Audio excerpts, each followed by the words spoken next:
In the popular village of Abiriba, where weddings were as grand as festivals and where every family tried to outshine the other, there lived a young man called Benedict Oji. He was tall, neat, and spoke English as if he had swallowed a dictionary. He worked in an insurance office in the city, carried himself with pride, and had a face that looked permanently serious, as if life itself owed him money. But behind all this fine appearance was one character that everybody in the village knew too well. Benedict was a stingy man to the bone. His stinginess was so famous that people had given him a nickname, Penny Benedict. It was not that he was poor. No, in fact, his salary was better than that of many men his age. But if a 1 naira coin and a 1,000 naira note stood before him, Benedict would choose the coin every single time, polish it, and boast that no one in history had ever spent money wiser than him. Stories about his stinginess filled the market like gossip about yam prices. They said Benedict once attended a friend's birthday party and instead of buying a gift, he wrapped 50 kobos inside a wrapping paper and wrote, "Use it wisely." Another time, he took his fiancée Amabel out on a date, and when the waiter brought the bill, Benedict brought out a small purse and began counting coins one by one, tapping each one loudly on the table, while the entire restaurant watched in disbelief. 10, 20, 30, 40. By the time he reached 2,000 naira, the waiter's face had already turned red with anger, and Amabel wanted the floor to open and swallow her whole.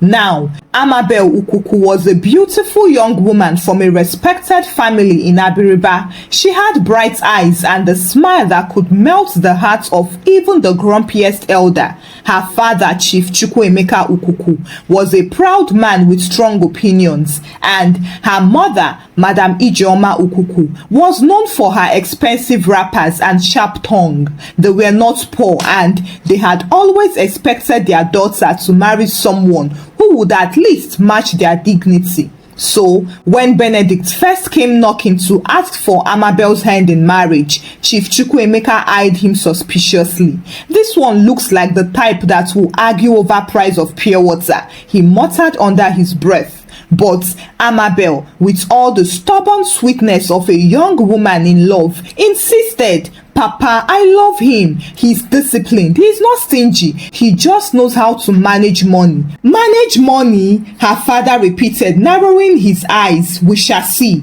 And truly, the moment of seeing came when the bride price list was given.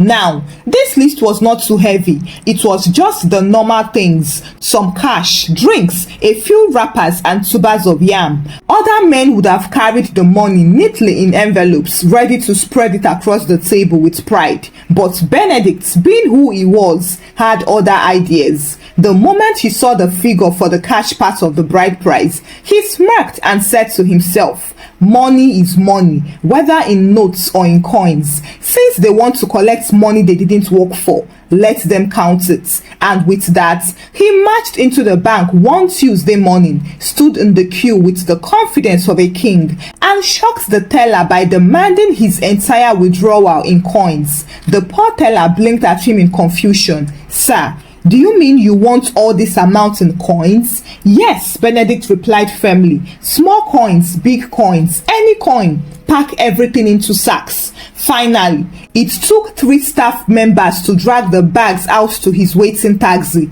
People at the bank gathered at the door, shaking their heads. One old man whispered, "This one is not an ordinary human being. No. Does he want to build house with coins?" Benedict sat proudly in the taxi, patting the sacks as if they were bags of treasure. He was already imagining the looks on the Ukuku's face when he poured the coins before them. In his mind, he would be celebrated as the man who challenged tradition and the groom who proved that every penny counts. Amabel would thank me later, he thought with a satisfied smile. Nobody will ever forget this wedding. It will enter Guinness Book of Records. On the morning of the wedding, the sound of drums rolled through the streets of Abiriba. Women tied bright wrappers and gathered in the Ukuku compound, gossiping as they helped fry puff puff and stir pots of pepper soup.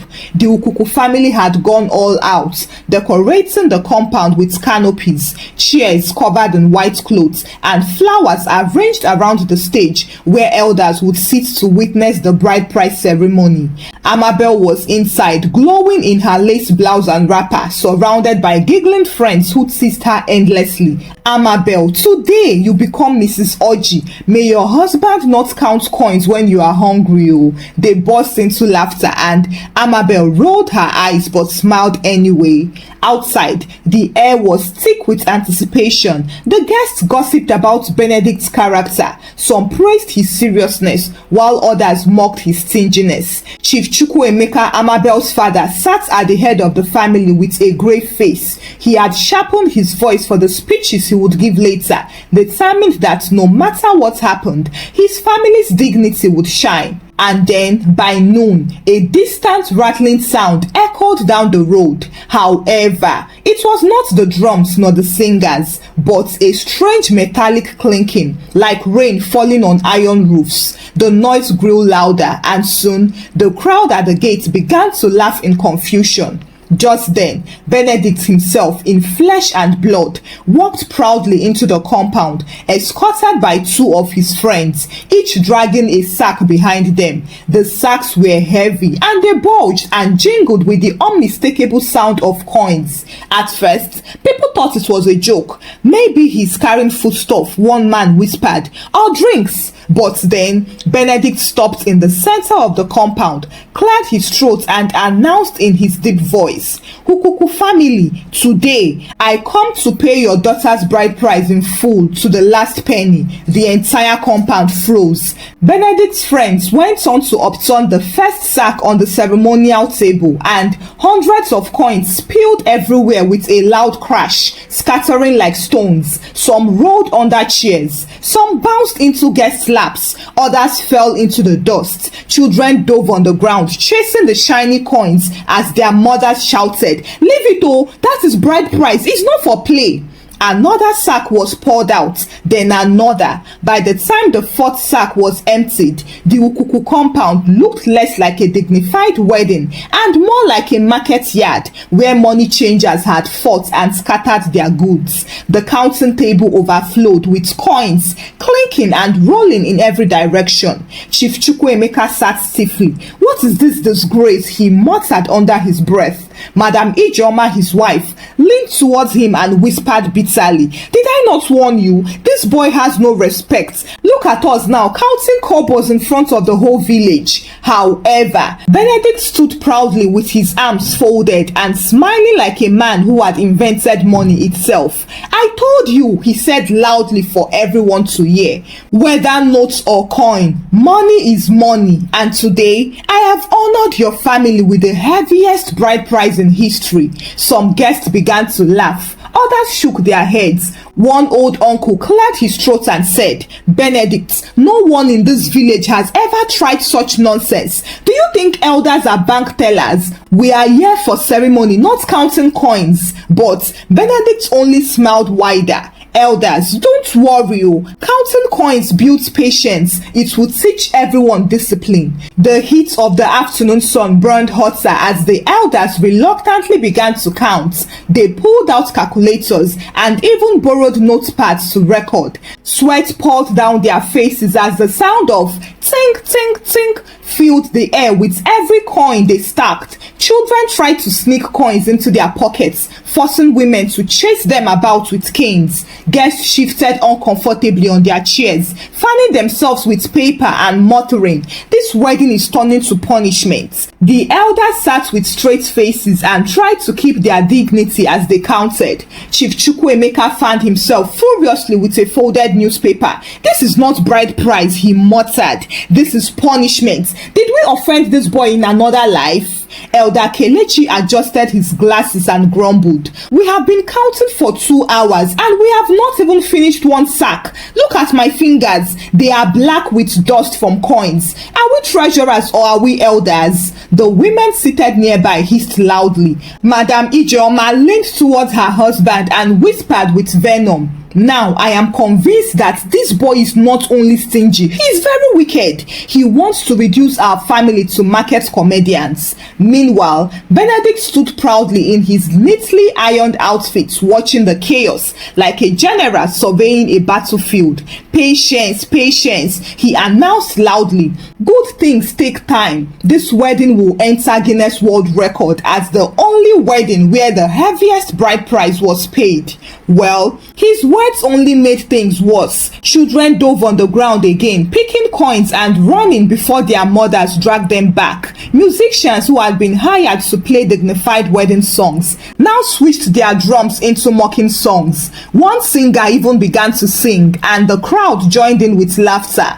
Bride price in pennies, shame in plenty. Count all day, you go faint already. Amabel, who was still in her room, heard the noise and felt her cheeks burn. She pressed her palms against her face.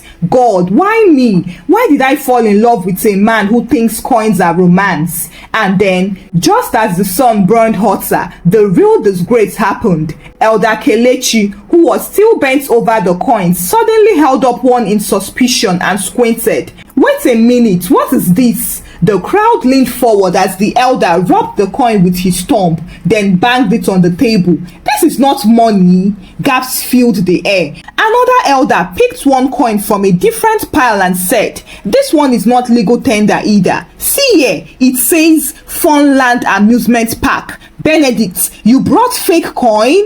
The crowd erupted like a pot of beans left too long on fire. Women screamed, while men slapped their thighs and laughed until they coughed. Someone shouted, "So after disgrace, he added fraud to the offense." Benedict raised his chin defensively. No, wait. A coin is a coin. They all look the same." Chief Chukwuemeka stood up from his chair in anger. "You insult me in my own compound. You bring useless tokens to pay for my daughter. My daughter's what is amusement park coins?" Amabel could no longer bear it, so she stepped out of her room with tears in her eyes. She turned to Benedict and demanded fiercely, "Why? Why would you do this to me? Could you not bring ordinary notes like every other man?" But Benedict, who was still blinded by pride, puffed out his chest again. "Amabel, my love, you must understand. This is innovation. No man has ever done this before. We are rewriting tradition." "Rewriting tradition?" Amabel's mother snapped and pointed at the mess of coins rolling into the gutter. "This is not rewriting tradition. This is writing disgrace with capital letters." By now, the whole compound had turned into a theater. Guests were no longer pretending to be polite. They laughed openly, slapped their knees and shook their heads. Some even began living in annoyance. "I came for a wedding to eat, not to witness an all-day counting competition," one man muttered as he walked away. The elders threw down their calculators in frustration. Chief Chukwuemeka stood tall over the chaos and declared, "Enough! Until this bride price is presented properly in real money, my daughter would not leave this compound." The guests clapped and whistled, some out of agreement, while others out of sheer enjoyment of the drama. Benedict, who only hours earlier had strutted into the compound like a proud rooster, now shifted uncomfortably in his chair, sweating nervously. His friends, who had earlier helped him drag the sacks of coins, were nowhere to be seen. They had quietly melted into the crowd, pretending they did not know him.